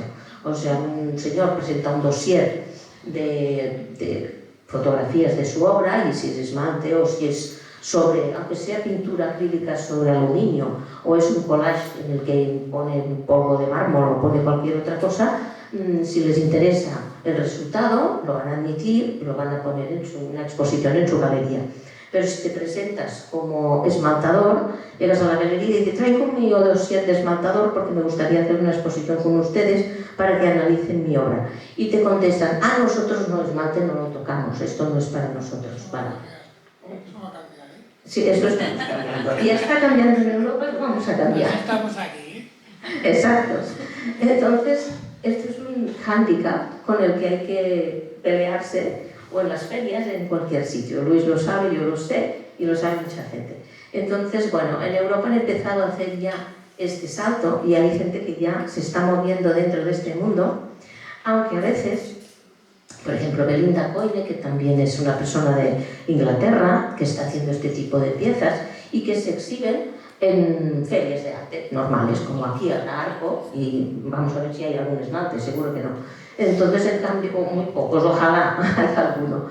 Pero ellos han conseguido hacer este paso y este paso lo han dado, bueno, Gemma Carroll, que como veis parece perfectamente una pintura, si no lo explicamos, no somos capaces de distinguir, si solo vemos la fotografía no sabremos si estamos delante de una pieza interesante hecha al óleo, hecha en acrílico o sobre qué está pintado, ¿no?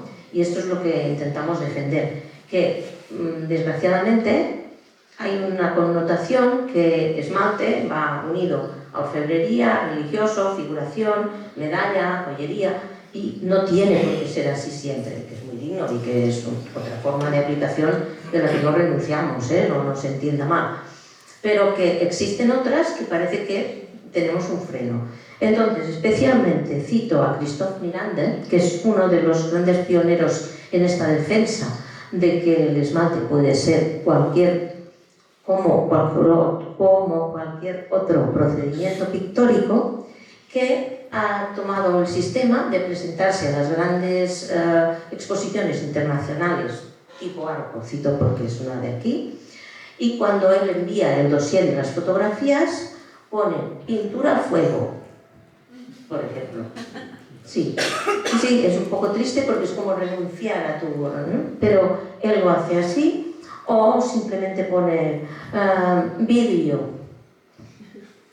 ¿sabes? Sin llegar a especificar, ¿no? No pones esmalte al fuego sobre metal, ¿vale? Entonces, a través de este truco, o dígale, estrategia, ha conseguido que su dossier sea aceptado. Y cuando entonces llegan las obras, alguien pregunta y tal, y entonces él dice, sí, es sobre cobre. Trabajo sobre cobre y trabajo con polvo vitrificable. Ah, vale, muy bien. Y a partir de aquí se han dado cuenta de que, ¿por qué no? Que ese rechazo era absurdo, ¿no? O sea, a través de esconder un poco, es triste, pero es así, esconder un poco la denominación que nos tiene una serie de connotaciones, ha conseguido que su obra sea aceptada.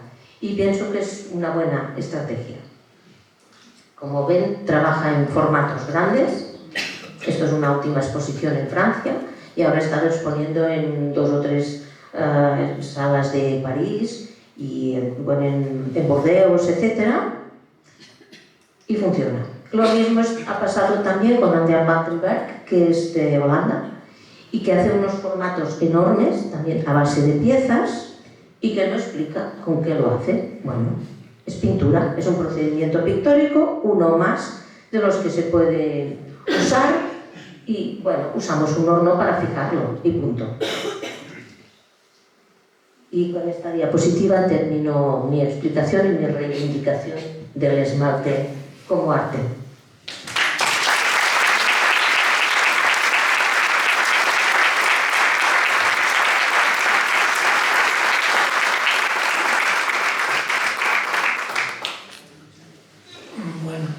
Si os queda ganas de seguir escuchando, bueno, pues voy a seguir dando una serie de talleres, diseñadores y artistas independientes que hay en España principalmente, ¿no? Entonces, bueno, yo voy a ir hablando desde el punto de vista, hombre, mi forma de entender el esmalte, yo como he nacido en un taller de orfebrería, mi padre era orfebre, yo pues jugaba con el triciclo en el taller y me he criado en eso. Mi vida siempre ha sido una vida de taller. Entonces lo que pasa es que tengo una formación y bueno, y ahí tengo, pues comparto con Nuria todo lo que ha dicho aquí, totalmente, ¿no? Y os voy a empezar a mostrar pues una serie de talleres y gente que ha utilizado el esmalte. Bueno, por ejemplo, hablando de una manera cronológicamente, digamos, gente que ha empezado, que nació a finales del siglo XIX, aquí tenemos un taller, los hermanos Hernández. Eran de Valladolid y después se establecieron en el año 22 en Vigo. Ellos pues hacían orfebrería, cinceladores, orfebres y hacían piezas, encargos de todo tipo, ¿no? Porque en el taller se hacen cosas de todo tipo, pero en su obra personal después hacían cosas para exposiciones de la época y eran unas personas de una calidad artística muy grande. Utilizaban 11 de 60 centímetros, una figura escultórica, y después en lo que es la toca o el montón, pues le aplicaban el esmalte. Después ellos se movían dentro del Art Deco. En el Art Deco utilizaban esta estética muy personal y de un valor artístico muy desconocidos. Son gente muy desconocida, pero sin embargo también tuvieron su importancia en su época, hicieron obras importantes para catedrales, para instituciones, y se movían en este estilo. Este taller sigue existiendo en Vigo y siguen sucesores suyos pues haciendo paisajes de esa zona. Por ejemplo, otro taller, esto es arte religioso, ¿no? Es una cosa clásica, pero hay que tener en cuenta talleres de importancia. Aquí en Madrid se fundó a finales del siglo XIX pues un taller de arte religioso que se llama Arte Grande. Es un taller que sigue existiendo, digamos que sería el taller más importante o grande por lo menos, digamos, de artículos religiosos. Son gente que ha hecho catedrales, ha hecho retablos, Tienen capacidad para hacer un retablo de 60 metros de alto, en fin, y hacen piezas de orfebrería y utilizan el esmalte como una parte importante de su producción para hacer sagrarios, por ejemplo, como estos son un esmalte pictórico, y utilizan para ponerle sagrario. Su estética normalmente es neoclásica, ¿no? Van siempre en esa línea y utilizan composiciones que hacen ellos, pero inspirándose en los clásicos. Esto, por ejemplo, es una puerta de sagrario que tiene 1,40 m de altura, que se hizo para una catedral importante de Estados Unidos.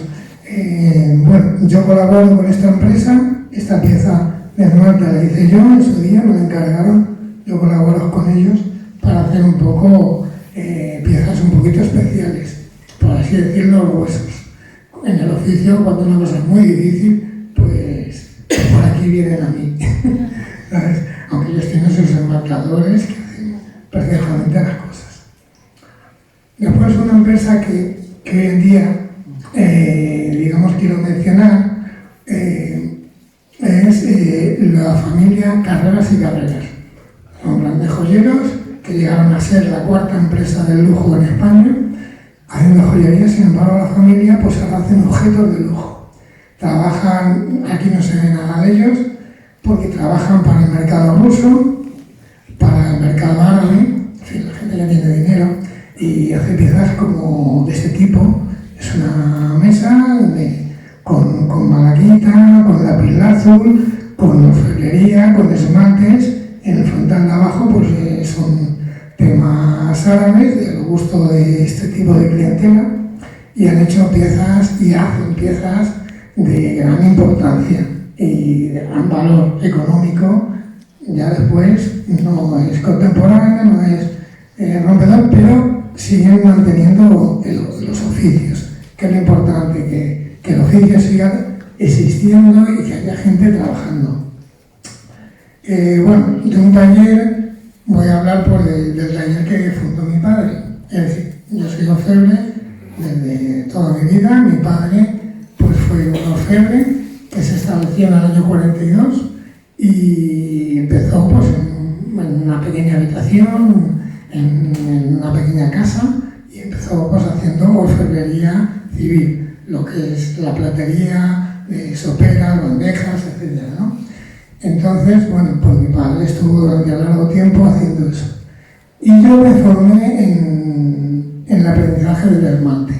Yo fui a escuelas nacionales, aquí en Madrid, de artes y oficios, en Córdoba, y también fui a Barcelona durante un corto periodo de tiempo a la Escuela Massana.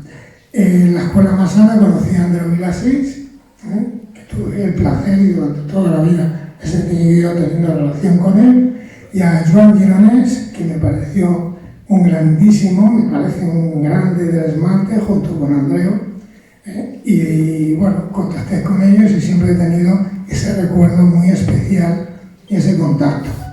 Por eso estamos aquí, Noé y yo, juntos. En este taller de mi padre, pues se hicieron cantidad de piezas de orfebrería, hacíamos fundición, forja, cincelado, y yo incorporé el esmalte.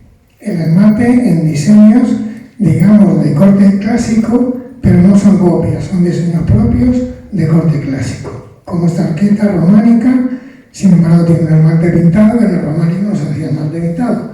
Pero esto yo lo he hecho para multitud de clientes de joyería de toda España, para un mercado que digamos que había.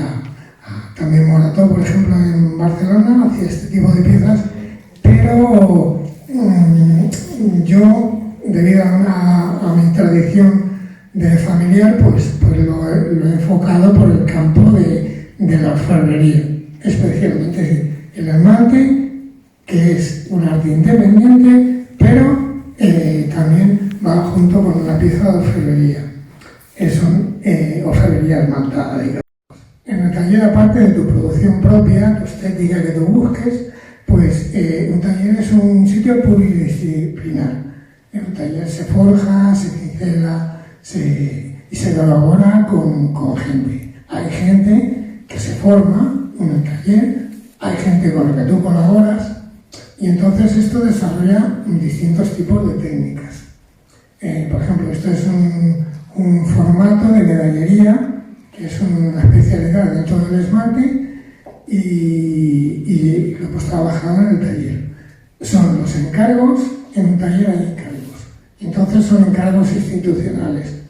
En el taller, durante casi 40 o 50 años que hemos estado trabajando, pues ha habido multitud de encargos. Este, por ejemplo, es la medalla de los académicos de Bellas Artes, de la Escuela de San Fernando, que tiene una miniatura pintada en el centro, que es muy bonita. Es una medalla que antes, cuando tenían dinero la academia, las hacían en oro, últimamente las hacían en plata.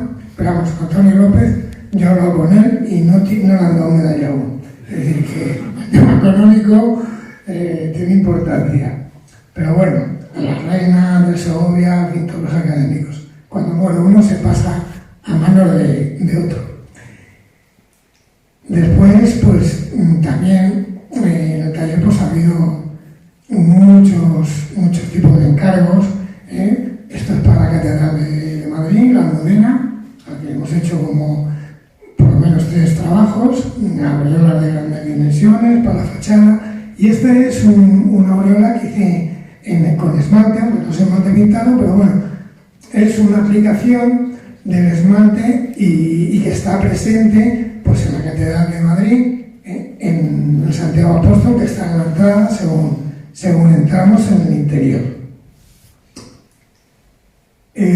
Bueno, esto en cuanto al taller que fundó mi padre. Después os hablaré de otra parte más personal y más artística, digamos.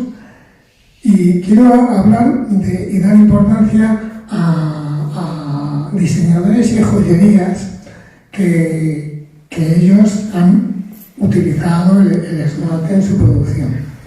Esto es de la joyería Grassi, parece una cosa muy sencilla, muy eso, pero la joyería Grassi es una joyería importante, es icónica, se fundó en el año 54 y bueno, está en Gran Vía 1. Yo creo que es una de las más importantes, digamos, como joyería y tal. Y entonces en sus colecciones, ellos no venden colecciones de otra gente, ellos hacen sus colecciones y venden su producción solamente. Entonces, pues también han utilizado la glíptica, por ejemplo, la talla de piedra escultórica, han utilizado a diseñadores de primer nivel como el Blanca Muñoz, es una escultora del máximo renombre que ha hecho diseños para la joyería, colecciones. Y esto es una colección muy curiosa que a lo mejor pues, nos puede parecer que no tiene mucha esa, pero es en conmemoración de mayo del 68. En su 50 aniversario, pues Patricia Recknack, que es una empresa familiar que la lleva su hermano y ella. Entonces, pues pensó en hacer un homenaje a mayo del 68.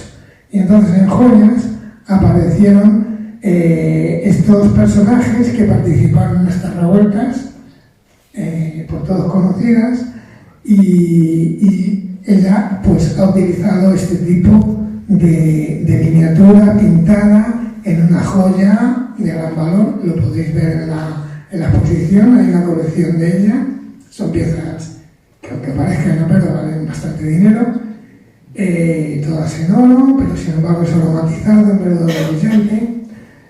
Y también pues ha hecho cosas, ha empezado a utilizar el esmalte.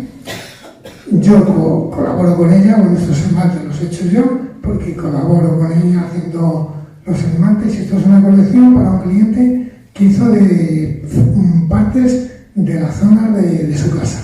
Esto es colección campo. Entonces es una persona bastante conocida, famosa, pero que tuvo el gusto de hacer detalles de su casa, el sillón, la biblioteca de su casa, pero es un poco que una joyería como esta da valor a un esmaltador y lo pone a un diseñador, a un escultor y lo pone en primera línea.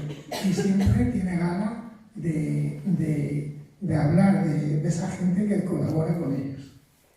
En la elaboración de estas piezas, Luz Camino es una diseñadora, es un ejemplo que pongo como significativo aquí en Madrid, digamos, diseñadores que utilizan el esmalte.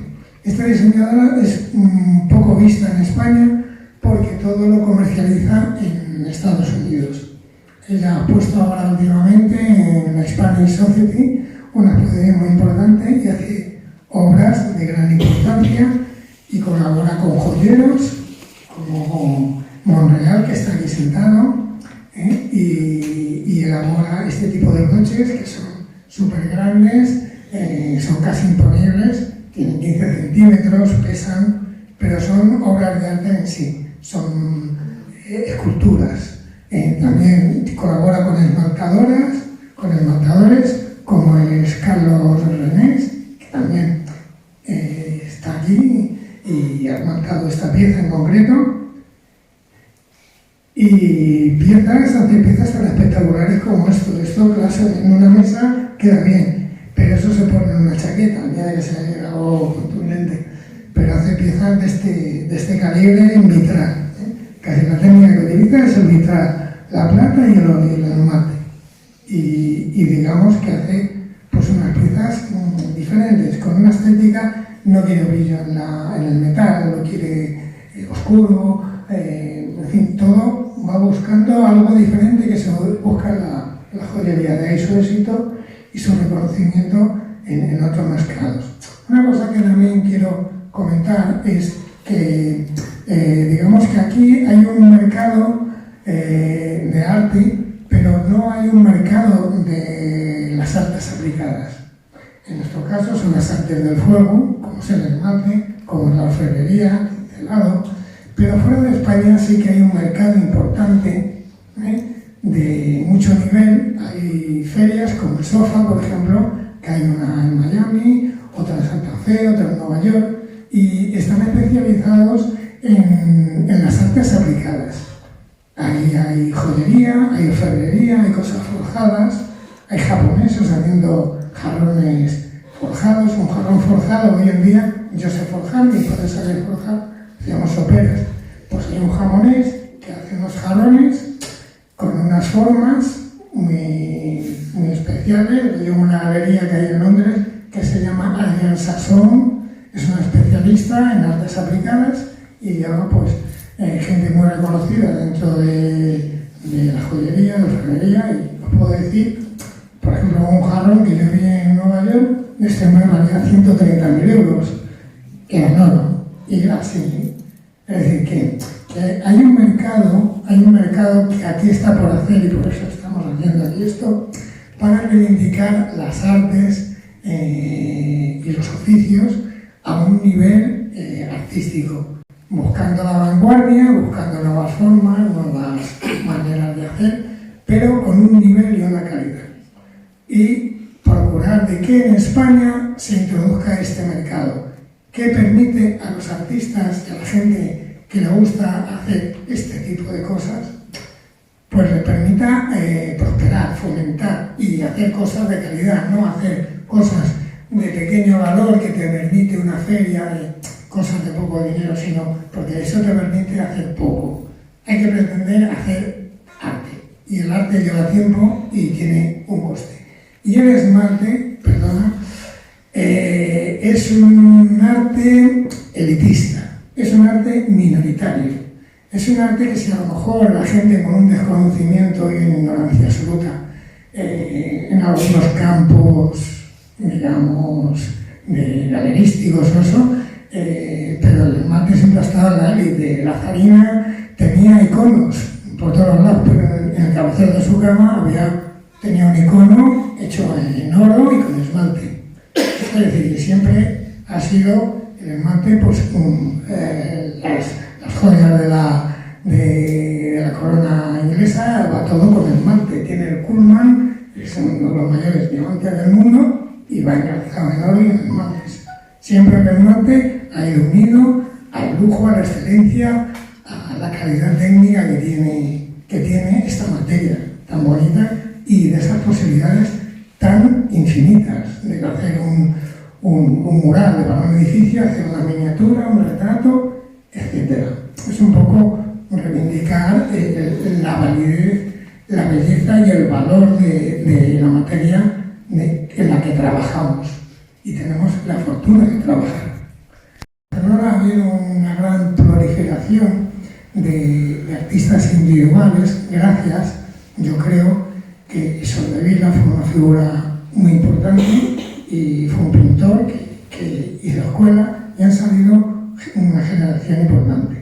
Y allí hay bastante más gente de este tipo, independiente, como Nuria, como Andreu, que ha practicado y hacen maravillas en el esmalte. También en el territorio nacional pues, ha habido otras figuras como Oyoki, Antonio Oyoki, no me equivoque, Antonio Oyoki, que hacía pues, estas caras tan sugerentes, tan expresivas, y después hacía como en escenarios surrealistas, ¿no? Y él tenía un taller que trabajaba en el esmalte y hacía estas piezas personales. Como esto también, dentro de un surrealismo, siempre se puede recordar a Villalta, un pintor muy importante y famoso, que hace este tipo de escenarios surrealistas, y entonces el esmalte pues también tiene su parte, y cada artista pues lo utiliza según su entendimiento y su gusto. Aquí tenemos una copia, pero yo también esa copia le doy valor. ¿Por qué? Porque hay gente que hace el esmalte simplemente por el mero gusto de hacerlo, por la mera capacidad de practicar ese oficio, sin ningún interés artístico. El arte no va por el mundo de la copia, pero sí tiene un valor que la gente disfrute y haga por un mero goce utilizar este bello arte del esmalte. Esto es una pieza de Pilar Quirós que lo podemos ver en la exposición. Es como una muestra. Esto también es de una esmaltadora súper longeva, que con 87 años sigue haciendo estas piezas con este detalle. Tiene un gran mérito y un gran valor el tener capacidad con estos años de hacer este tipo de piezas. Es ese amor al esmalte. Vilasís tenía ese amor, ese empeño, por eso fue un grandísimo divulgador. Aquí tenemos otra pieza, que bueno, voy a seguir yo diciéndolo. Tenemos aquí al artista, María Ciudad, es otra pieza de la exposición.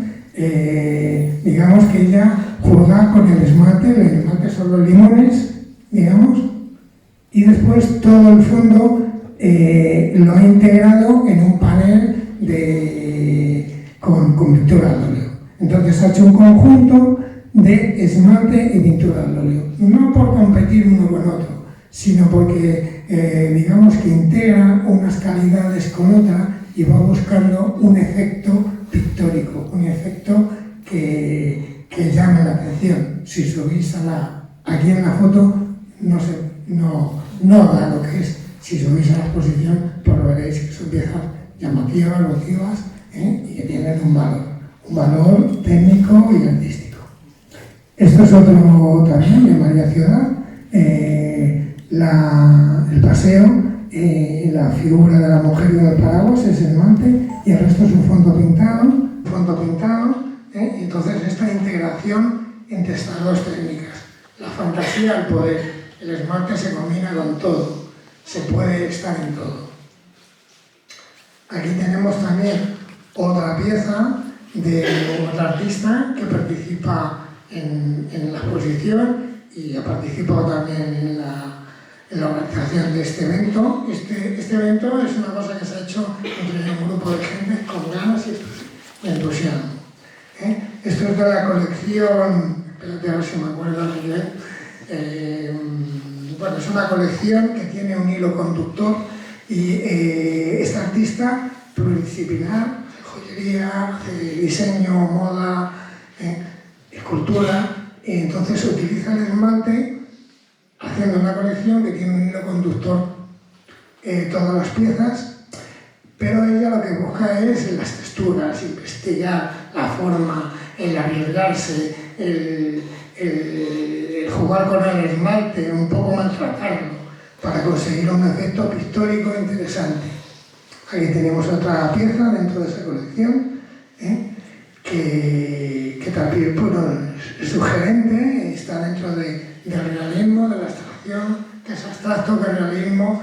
Bueno, esas líneas, en la vida todo es realismo, todo existe.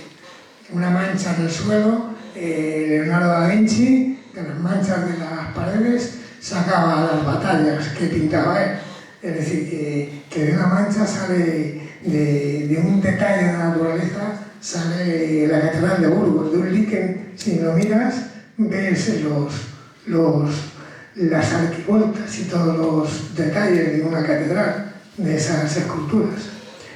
Aquí tenemos otra esmaltadora de larga trayectoria, que ha trabajado muchos años en Madrid, Mercedes Hernández de Bayo, que hace también este tipo de esmalte, de cuadros, con motivos florales, todo muy suave, y estas caras, pues digamos, muy suaves, con vitrificable, y tiene mérito porque ha trabajado muchos años, y estas piezas pues las hace a nivel personal. Este es otro artista también de Madrid, que ha trabajado durante largos años, son gente cercana a mí, han estado conmigo en mis talleres y se han formado, han llegado pues, a una perfección muy grande. Esto es Sintra, es un cuadro de una parte de su vida, es un recuerdo de su vida en el cual pues, ha tenido el gusto de hacer este cuadro a todo detalle con mucha perfección técnica. Y bueno, ya por finalizar, pues os voy a hablar de mí mismo. Yo tengo mi taller y tengo mis encargos, mis obras. Yo estoy trabajando esta mañana acabando un trabajo, pero después tengo, pues como he tenido una formación artística y tengo esta inquietud, pues hago mi obra personal, que yo pienso que el esmalte tiene que ir por ahí, por el mundo del diseño, por el mundo de la ruptura, por el mundo de investigar y de buscar. Os voy a poner dentro de mi producción pues varios ejemplos de esmalte. Esto es una pieza de joyería en el cual pues, el fondo es una obsidiana tallada. Yo he incorporado la talla de las gemas en mi producción, en mi taller. Soy del Instituto Geológico y he aprendido y tengo taller puedo tallar piedras. El diamante no, pero las demás sí las puedo tallar. Entonces, he unido, el esmalte puede conjugar con muchas cosas, puede conjugar como hace Arroyo y pone pues una brocha de afeitar y se la pone en el culo de la escultura suya. Pero también puedes juntarlo con el óleo, puedes juntarlo con las piedras. Las piedras, las gemas, es un material que está muy cercano al esmalte durante toda la vida. Siempre la piedra y el esmalte han sido pues compañeros. Entonces esta pieza es un bajo relieve cincelado y con esmaltes. Después llevan los diamantes y va montada en oro. Esta es otra pieza que es una pintura en esmalte, pero es sobre plata, en la cual le he dado una forma, le he dado un volumen. Esta pieza la podéis ver en la exposición. Es un dibujo hecho en el natural, de la copa que tenía en casa, le metí una pera, le hice un dibujo a lápiz. Bueno, la curiosidad es que este dibujo está en el Museo de Bellas Artes, creo que en un cajón, pero en el Museo de Bellas Artes está. Aquí, por ejemplo, pues es otro cuadro que es una representación pictórica de una modelo, una chica, Guadalupe, trabajó conmigo algún tiempo, escultora, artista, preciosa, una mujer preciosa, y le hice un dibujo, bueno, le hice esta cara con técnicas vitrificables, y después en el pelo hice esta fantasía jugando con las calidades del esmalte. Eso es lo que tiene el esmalte, que no lo tiene la pintura ni ninguna otra técnica. Tiene dos particularidades que le diferencian de cualquier otro tipo de técnica. Una es la perdurabilidad, que ya Leonardo da Vinci lo dijo en su tratado de la comparación de la pintura y la escultura, que él decía que la escultura le superaba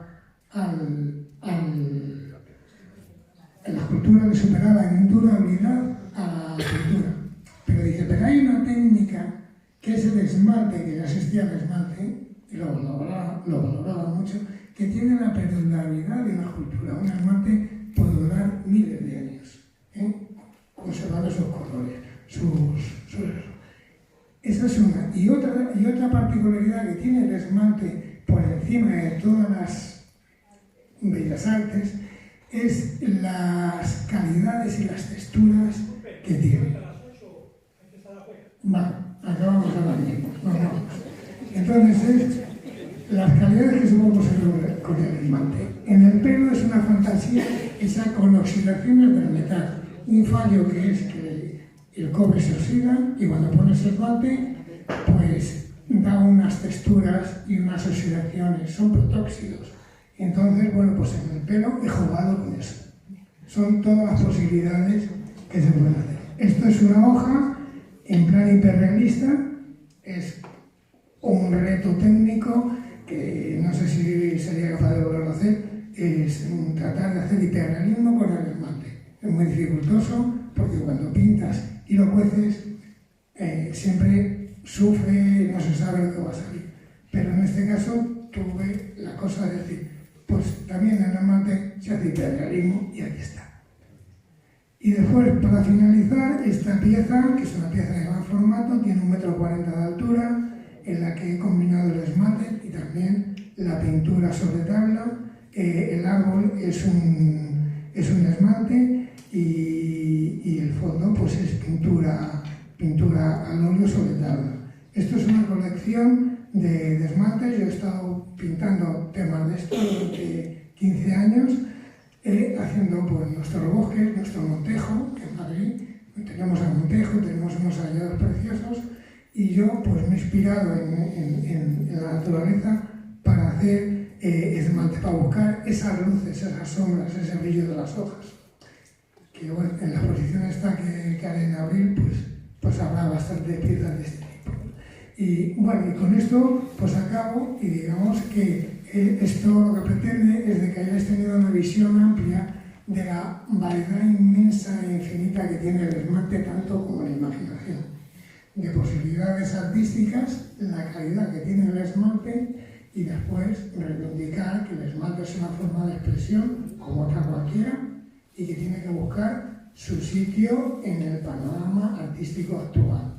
Dentro, por eso vamos a hacer una serie de eventos en galerías, en museos, para que el esmalte se dé a conocer y la gente aprenda a degustar, a tener el placer de saber disfrutar de la belleza y de estas artes que tienen esa belleza y ese amor que ponemos los que estamos en ello y trabajando en ello.